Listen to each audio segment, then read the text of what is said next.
और अब अगली खबर। आज मिर्चाबाड़ी स्थित चंद्रिका गार्डन में एमएलसी अशोक अग्रवाल के नेतृत्व में त्रिस्तरीय पंचायत प्रतिनिधियों द्वारा एक विशाल और भव्य होली समारोह का आयोजन किया गया। कहने को तो ये होली मिलन समारोह था, परंतु इस कार्यक्रम के आयोजन का वास्तविक उद्देश्य श्री अग्रवाल द्वारा राजनीतिक शक्ति और समर्थन का प्रदर्शन था। इस समारोह में हजारों की संख्या में लोग शामिल हुए।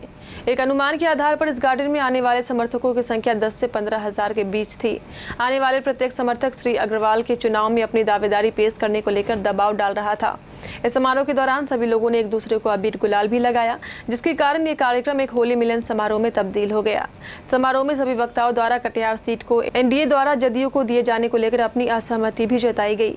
एमएलसी अशोक अग्रवाल ने अपने वक्तव्य में कहा कि एनडीए एक है, इसलिए आलाकमान की सोच विचार कर सही उम्मीदवार को टिकट देनी चाहिए जो इस सीट को जीत सके।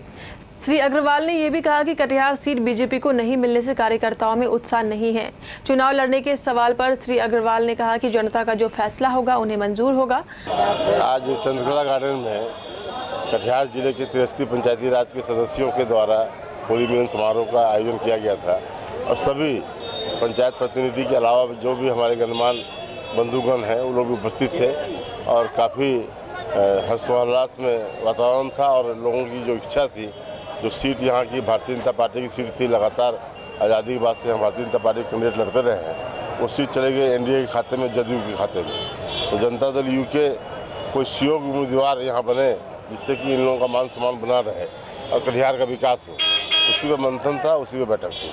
क्या मंथन का निष्कर्ष क्या निकला उसका? अभी तो चुनाव की घोषणा हुई है और टिकट की घोषणा नहीं हुई है। टिकट की घोषणा के बाद तय होगा कि क्या करना है।